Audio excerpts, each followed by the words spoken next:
Mark Twain said, "The secret of getting ahead is getting started." Can't argue with that. At one point, Mark Twain had not written any books. So I imagine if he wanted to be an author, at some point he had to start. And I think many of us are hesitant to start because the task seems so large. And therapists talk about breaking things down into smaller sized pieces. And if you're going to write a book and you do it a chapter at a time, a page at a time, I was once told if you wrote a page a day, in a year you'd have 365 pages.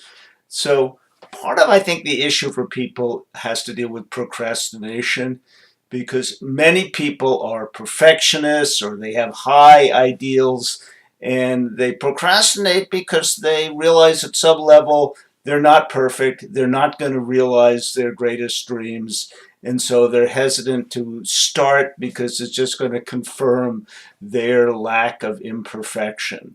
And I get that. I could experience that myself.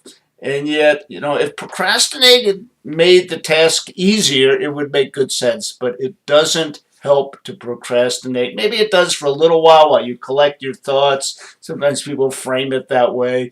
But I think most of us know that we just put off what we don't want to deal with. And if there are goals that you have for yourself and you want certain things in your life, you are going to have to start. And I would say start small. I read an article in graduate school. It was called Small Wins.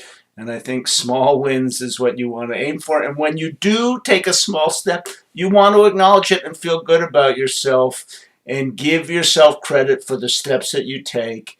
And as we know, the longest journey begins with the first step. And so congratulate yourself, be proud of yourself for taking this first step and the second and the third, and then you'll fall back and you'll slip back, and then you'll go forward and backward and forward. But the journey is forward, and you take those steps and you get to the end of the book, and maybe you'll write one that'll be as great as some of the ones Mark Twain wrote. Okay, thanks.